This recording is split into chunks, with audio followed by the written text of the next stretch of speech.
कारण प्रधानमंत्री मोदींच्या कारकिर्दीमध्ये भारताला एकही मित्र नाही सच्चा, लक्षात घ्या. शेजारच्या राष्ट्रातही मित्र नाहीत आणि बाहेरही मित्र नाही. जे मित्र होते ते आपण गमावलेले आहेत. अशा वेळेला मोदींना राज्यांच्या मुख्यमंत्र्यांशी बोलावं लागतं आहे. पण 27 दिवस का लागले? ज्या दिवशी युद्ध सुरू झालं त्यानंतर परिस्थिती हाताबाहेर गेली, बिघडत गेली, तेव्हाच त्याने सर्वपक्षीय बैठक दिल्लीत बोलवायला हवी होती. त्या बैठकीला त्याने स्वतः उपस्थित राहायला हवं होतं. त्यानंतर राज्याचे सर्व मुख्यमंत्री, याशिवाय राज्याचे अन्न व नागरी पुरवठा मंत्री, बरं का, फूड सप्लाय, सिव्हिल सप्लाय, हे जे मंत्री आहेत त्यांच्याशीही त्यांनाही त्यांनी मार्गदर्शन करण्याची आवश्यकता होती. आपण देशाचे नेते आहात. आपण एका राज्याचे किंवा एका पक्षाचे पंतप्रधान नाही आहात मोदीजी. पण आज तुम्ही देशाला रॉकेलच्या रांगेत उभं करून मुख्यमंत्र्यांशी चर्चा करताय. ठीक आहे, बघू चर्चेतून काय निष्पन्न होत आहे. रेशन कार्ड धारकांना 3 लिटर केरोसिन देण्याचा निर्णय देखील घेतला. याच्याकडे कसं पाहता? कारण स्टोर नाहीयेत, लोकांचा संभ्रम आहे. टीका पण होती या निर्णयावर. नाही, टीका करून उपयोग काय? टीका कोण करणार? अंधभक्त टीका करणार नाहीत. 3 लिटर रॉकेल हा त्यांच्यासाठी तीर्थच आहे. मोदी 3 लिटर रॉकेल देत आहेत, हे त्यांच्यासाठी हिंदुत्वाचं तीर्थ आहे.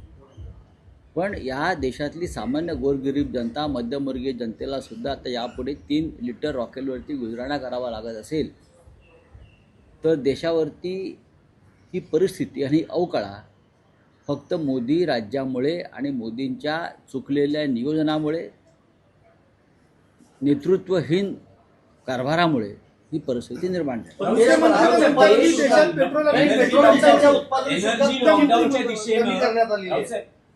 एनर्जी लॉकडाऊनच्या दिशेनं चाललेला आहे का? कारण आपण जी देशात परिस्थिती पाहतो की पेट्रोल पंपाच्या बाहेर रांगा लागलेल्या आहेत आणि राज्याचे मुख्यमंत्री असं म्हणतात की अफवांवर विश्वास ठेवू नका, मुबलक सगळा साठा उपलब्ध आहे, टंचाई नाही असं ते थेट म्हणतात. पेट्रोल आणि डिझेलची टंचाई. आपल्या राज्याच्या मुख्यमंत्र्यांनी आता खरा तुरुंगामध्ये आहेत महाशय. दुसरे कोणी एखादे असे बुवा महाराज असतील की त्यांनी राज्यामध्ये काय चाललं आहे समजून घ्यावं. सरकारचा हात दाखवून, सरकारला हात असेल तर. ठिकठिकाणी अस्वस्थता आहे. देशभरामध्ये लोक रांगेत उभे आहेत आणि मोदींनी ही भीती जास्त निर्माण केली. तुम्ही रॉकेलची टूम का काढलीत? मग 3 लिटर रॉकेलची टूम तुम्ही का काढली? तुम्ही रॉकेलची टूम काढल्यामुळे लोकांमध्ये एक भीती निर्माण झालेली आहे. तुम्ही पेट्रोल आणणार कुठून? चीन सारख्या देशामध्ये, फ्रान्स सारख्या देशामध्ये साधारण 4 महिन्याचा साठा आहे पेट्रोल आणि डिझेलचा या क्षणी, 4 महिन्यात. आणि आपल्याकडे 1 आठवड्याचाही साठा उरलेला नाही, ही माझी माहिती आहे दिल्लीतली. आणि तुम्ही कोणाला दिलासा देताय? तुम्ही जनतेला विश्वासात घेऊन सत्य सांगायला पाहिजे. आता सरकारनं जाहीर केलेलं आहे की 2 महिन्याचा साठा उपलब्ध आहे. आपण 2 महिन्यानंतर त्याच्यावर चर्चा करू. जर 2 महिन्याचा साठा उपलब्ध असेल, आता काही जहाजं आपली हॉर्मुझ समुद्र धुनीतून जी 4 जहाजं इराणच्या कृपेने सुटलेली आहेत, त्याच्यामुळे थोडी परिस्थिती ही बदललेली आहे. याच्यामध्ये भारताची डिप्लोमॅसी नसून इराणनं दाखवलेली भारतीयांच्या बाबतीमध्ये संवेदना आहे. सर, पण उत्पादन शुल्कात मोठी कपात केलेली आहे पेट्रोल डिझेलच्या केंद्र सरकारनं. नाही, चांगली गोष्ट आहे, करावंच लागेल. बरं, दुसरं काय? पण आता राष्ट्रीय स्तरावरच्या विषयावर, राज्यातल्या विषयावर येऊया की जे अशोक खरात प्रकरण दिवसागणिक वाढते आणि रोज नवे गुन्हे दाखल होत आहेत. महाराष्ट्राची जी प्रतिमा आहे ती संपूर्ण देशात इतकी मलिन झालेली आहे की राजकारणी आहेत, सगळे नामवंत आहेत आणि हे सगळे बुवाबाजीच्या नादी लागले. बुवाबाजीला प्रतिष्ठा नामवंतच देतात. सामान्य माणूस हा बुवाबाजीला प्रतिष्ठा देत नाही. सत्ताधारी, राजकारणी, उद्योगपती, मंत्री, संत्री, आमदार, खासदार हेच अशा भोंदूगिरीला प्रतिष्ठा देतात. त्यांचं तिथे जाणं येणं वाढतं, त्यांचे पूजाविधी अघोरी कृत्य वाढतात, त्याच्यामुळे या बुवांना प्रतिष्ठा मिळते आणि ह्याच्यामध्ये एका पक्षाला दोष देण्यात अर्थ नाही. हा सर्वपक्षीय अत्याचार आहे पण समाज जीवनावर. राऊतसाहेब, पण त्या केसरकरांना गंभीर आरोप खरंच- असे झाले आहेत खरंच- की एकनाथ शिंदेंनी विधान परिषदेमध्ये जे भाषण केलं त्यात त्यांनी उद्धव ठाकरेंचं नाव न घेता त्यांना इशारा दिला आहे की माझ्याकडेही बरीच माहिती आहे. हे बघा. राज का राज राज रहने दो. बघा हे त्यांना त्यांचे काय काही नेते काही ट्विट करतायत. करू द्या. पाणी का दिलं उद्धव ठाकरेंच्या सरकारनं, उद्धव ठाकरेंची बैठक जी ताजमहल झाली ती कशा बाबतीत होती, असे अनेक मुद्दे उपस्थित केले ज्या आहेत. विषयांबाबत आणि ज्या विषयांवरती मी विश्वास ठेवत नाही, अशा बुवाबाजीवर, भोंदूगिरीवर, अंधश्रद्धेवर, त्याच्यावरती मी कधी बोलत नाही. आणि आपण राज्यकर्ते आहात, शिंदे किंवा फडणवीस, आपण राज्यकर्ते आहात. राज्यकर्त्यांनी अशा भोंदूबाबाच्या नादाला लागू नये हे मी म्हणतो. सध्या जे दिसतं आहे की हे जे कोणी खरात बाबा आहेत त्याला अशा प्रकारे महान बनवण्यामध्ये सध्याच्या सरकारमधल्या मंत्र्यांचा, मुख्यमंत्र्यांचा, तेव्हाच्या आधीच्या मुख्यमंत्र्यांच्या, आता ते डेप्युटी सीएम असतील, या सगळ्यांचा वाटा आहे ना. म्हणजे एकनाथ शिंदे यांचा थेट संबंध सगळ्यांचा आहे. बघा, मी असं म्हणतोय, जे संविधानिक पदावर बसले आहेत, ज्यांनी घटनेची शपथ घेतलेली आहे, त्या सगळ्यांनी अशा गोष्टींपासून लांब राहिलं पाहिजे, अजिबात लांब राहिलं पाहिजे आणि लोकांना एक आदर्श निर्माण करून दिला पाहिजे. आपण ज्या राज्याचं नेतृत्व करतो आहोत तो महाराष्ट्र शाहू फुले आंबेडकर पवनकार ठाकरे यांचा विचारांचा महाराष्ट्र आहे. आपण आपल्या भिंतीवर बाळासाहेब ठाकरे यांचाही फोटो लावताय महाशय. हिंदुहृदय सम्राट बाळासाहेब ठाकरे यांनी कायम ढोंगबाजीला लाथाच मारलेल्या आहेत. तुमच्यामध्ये आणि राऊतसाहेब, आदित्य ठाकरेंच्यामध्ये काय मतभेद आहेत असे की माझ्यामध्ये आणि आदित्य ठाकरे यांच्यामध्ये कसले मतभेद असणार? राज्यसभेच्या राऊतसाहेब, ज्या उमेदवार- ज्या काही अत्यंत चुकीच्या बातम्या. ज्या सुरस बातम्या सध्या बाहेर येत आहेत त्या नाही, खासदाराच्या बातम्या सुरस आहेत ना. त्या सुरस कथा. बघा, तुम्ही ज्या प्रकारच्या बातम्या छापताय, कोणीतरी माझ्याशी या विषयावर एक साधा फोन करून विचारलं का, किंवा आदित्य ठाकरे यांना विचारलं का? मुळात जी बैठक झाली असं म्हणते, त्या बैठकीला मी उपस्थित नव्हतो. मी दिल्लीमध्ये माझ्या पुस्तकाच्या कार्यक्रमाला होतो. मी शिवसेना या पक्षामध्ये जन्मापासून आहे, मी परत सांगतो. आणि या पक्षामध्ये मी काही राज्यसभेचा खासदार व्हायला आलो नाही, आमदार, खासदार, मंत्री व्हायला आलो नाही. मी बाळासाहेब ठाकरे यांच्या विचारानं प्रेरित होऊन त्यांचा विचार महाराष्ट्राच्या कानाकोपऱ्यात नेता येईल, उत्तम संघटनेचं काम करता येईल, या विचाराने मी या पक्षामध्ये सतत काम करणारा एक सामान्य शिवसैनिक आहे. जरी मला बाळासाहेब ठाकरेंनी पक्षाचा नेता केला, अनेक वर्ष खासदार केला, तरीही मी स्वतःला एक शिवसैनिक मानतो. माझा दोष इतकाच आहे, मी माझी मतं परखडपणे मांडतो. हे सुद्धा मी बाळासाहेब 28 साली तुम्ही ठाकरेंकडून खासदार नसाल असं आदित्य ठाकरेंनी म्हटलं. मला असं म्हणतोय की या पक्षातलं माझं अस्तित्व, वास्तव्य हे आमदार, खासदार आणि मंत्री होण्यासाठी नाही. माणसाला केव्हा तरी एखाद्या पदाचा निरोप घ्यावा लागतो, त्याची तुम्ही मानसिक तयारी ठेवली पाहिजे. कधीही आम्हाला असं वाटलं की माननीय उद्धव ठाकरे हे अजून 15 वर्ष मुख्य, दुर्दैवानं ते त्यांना कमी काळ मिळाला. नियतीच्या मनात काय आहे कोणी सांगू शकत नाही. म्हणजे आदित्य ठाकरे राज्यात फिरत नाहीत अशी नाराजी. 2029ला उद्धव ठाकरे हे पुन्हा मुख्यमंत्री असतील. का नसतील? आम्ही त्यांच्यासाठी प्रयत्न करू. आज आम्हाला गरज आहे, आम्हाला सगळ्यांना, आम्ही खासदार आहोत का आमदार आहोत का हे विसरून पक्षावर जे संकट आहे सध्या, फोडाफोडीचं, पळवापळीचं, ते रोखून आम्हाला एक मजबूत संघटन उभं करून पुन्हा एकदा महाराष्ट्रात जनतेसमोर जाणं आणि या सरकारविरुद्ध संघर्ष करणं ही आमची प्राथमिकता आहे.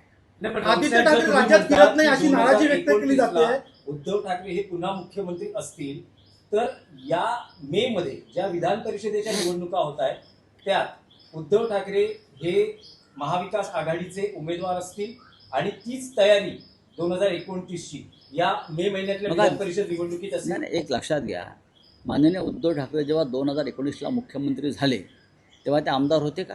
नव्हते. नाही. राजकारण समजून घेतलं पाहिजे, तुम्ही अभ्यास केला पाहिजे. सुनित्राताई पवार डेप्युटी सीएम आहेत, आमदार होत्या का? होत्या का? नाही. आम्ही असं म्हणतो की आमचं यापुढलं सगळं काम जे आहे माझ्यासारख्या कार्यकर्त्याचं, हे पुन्हा एकदा शिवसेनेच्या हातामध्ये संपूर्ण सत्ता यावी आम्ही सगळे मिळून, आणि नेतृत्व उद्धव ठाकरे यांनी करावं, ही आमची भूमिका आहे.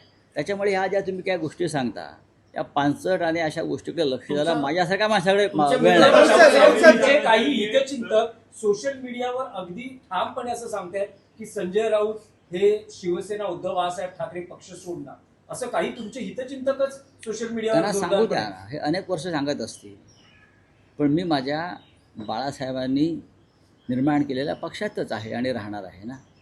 हा विचारही कधी माझ्या मनाला शिवला नाही. मी मगाशी म्हणालो की राज्यसभा खासदार किंवा लोकसभा खासदार होणे माझ्या जीवनाचं इप्सित कधीच नव्हतं आणि नाही, आणि राहणारही नाही. राष्ट्रवादी काँग्रेस तुमचा मित्रपक्ष आहे, सुप्रिया सुळे त्या खासदार आहेत. त्यांनी असं म्हटलंय देवेंद्र फडणवीस हे नरेंद्र दाभोळकरांचा वारसा समोर पुढे नेत आहेत, यावर काँग्रेसनं जोरदार प्रहार केला. नाही, मला माहीत नाही त्यांना तसं त्याच्यात गुण दिसले असतील फडणवीसांमध्ये, तो त्यांचा व्यक्तिगत प्रश्न आहे. रावसाहेब, आदित्य ठाकरे राज्यात फिरत नाहीत अशी तुमच्या खासदारांनी नाराजी व्यक्त केली आहे. असं अजिबात नाही आहे, अशी कोणतीही नाराजी व्यक्त केलेली नाही. माझं बोलणं झालेलं आहे सगळ्यांशी. आदित्य ठाकरे हे सातत्यानं फिरत असतात. मुंबई महानगरपालिका निवडणुकांमध्ये आपण पाहिलं असेल, ते ठाण्याला होते, त्यानंतर कल्याण डोंबिवलीत गेले, ते नाशिकला गेले, संभाजीनगरला गेले, जात आहेत ना. पण एखाद्याला तुम्ही टार्गेटच करायचं म्हटल्यावरती मीडियाच्या माध्यमातून तुम्ही काही करू शकता. नाही राऊत साहेब, एक आणखी एक महत्वाचा विषय आहे, राष्ट्रीय स्तरावरील राजकारणाचा विषय आहे की तुमचं इंग्रजी पुस्तक अनलाइकली पॅराडाईज हे 4 दिवसापूर्वी प्रकाशित झालं, ज्यात तुम्ही एक मोठा गौप्यस्फोट केला आहे की उपराष्ट्रपती जगदीप धनखड हे त्यांच्या पदाचा राजीनामा द्यायला तयार नव्हते, पण त्यांच्यासमोर ईडीची फाईल ठेवली गेली आणि त्यांचा राजीनामा घेतला गेला. त्यांचे काही व्यवहार यासाठी कारणीभूत होते. त्यांचे काही व्यवहार, त्यांचा कोणताही व्यवहार नव्हता, त्यांना धमकवण्यात आलं. त्यांचा कोणताही तसा व्यवहार नव्हता. त्यांनी स्वतःचं राहतं घर विकलं आणि त्यांची मुलगी परदेशात आहे. अत्यंत कायदेशीर मार्गानं त्यांनी काही रक्कम मुलीला पाठवली. पण एखाद्याला आपल्याला कोंडीत पकडायचं आहे म्हटल्यावरती खोटे केसेस, खोटे गुन्हे दाखल करून फाईल्स तयार केल्या जातात. जसं माझी केली, अनिल देशमुखांची केली, नवाब मलिकांची केली, अनेकांची केली, तशी त्यांची करण्याचा प्रयत्न केला. केजरीवालची केली, मनीष सिसोदियाची केली, संजय सिंगची केली, हेमंत सोरेनची केली. अनेकांच्या अशा फाईल्स तयार करतात. आम्ही सगळे त्यांच्या दबावापुढे झुकलो नाही. माझ्यावर त्यावेळेला शिवसेना सोडण्याचा दबाव होता हा दबाव कोणी आणला होता की तुम्ही मी त्या पुस्तकात लिहिलं आहे ना माझ्या, आणि त्या संदर्भात मी व्यंकय्या नायडूंना पत्र लिहिलं की माझ्यावर शिवसेना सोडण्याचा दबाव आहे, आणि जे सरकार आम्ही आणलेलं आहे त्या सरकारची पाठराखण करू नका, उद्धव ठाकरेंची पाठराखण करू नका, आम्ही त्यांचा काटा काढू, तुम्ही मध्ये पडू नका, अशा प्रकारचा दबाव. आणि सगळ्यात आधी तुम्ही शिवसेनेतून बाहेर पडा, हा त्यांचा माझ्यावर दबाव होता. मी म्हटलं तुम्ही किती दबाव आणला तरी मी माझा पक्ष सोडणार. तुम्ही सोडली असती तर तुरुंगवारी नक्कीच तुरुंगवारी टळली असती. नक्कीच. त्यांनी तसं मला स्पष्ट सांगितलं की मोना, तुम्ही माझ्या पुस्तकात वाचलं असेल की ईडीच्या मुख्यालयातसुद्धा मला गेल्यावर तुम्ही ताबडतोब वर बोलून घ्या. ते आहे. वरून मला तेच सांगायचं होतं वरच्यांना की तुम्ही शिवसेनेशी संबंध तोडा.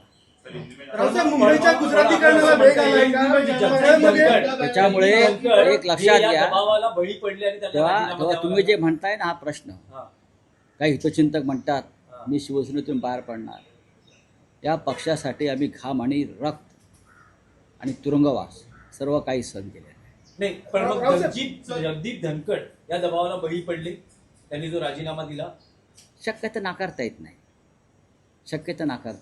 रावसाहेब, परळमध्ये एका उड्डाणपुलाच्या कामादरम्यान गुजराती फलक लावण्यात आल्यामुळे मुंबईच्या गुजरातीकरणाला वेग आलाय का, असा प्रश्न विचारला जातो. बोला क्या आप काय. सर, ममता बनर्जी ने जो पहले रिपोर्ट थोड़ा और लॉकडाउन मूव की आशंका जताई है, क्या इससे बात तो उसमें दम लगता है। जिस तरह से बड़ी बड़ी कतार पेट्रोल, डीजल, रेशन और रॉकेल के लिए भी लगी है, केरोसिन के लिए, और जिस तरह से सरकार में ज़ोरदार हलचल चल रही है, तो लगता है मोदी जी फिर एक बार 10-15 दिन के लिए डीजल और पेट्रोल की बचत करने के लिए लॉकडाउन लगा सकते हैं।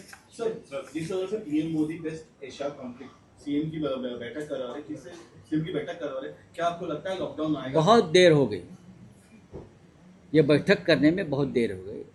मोदी के मन में कुछ ना कुछ इस प्रकार की बातें चलती रहती है, लोगों को धक्का तंत्र देने की।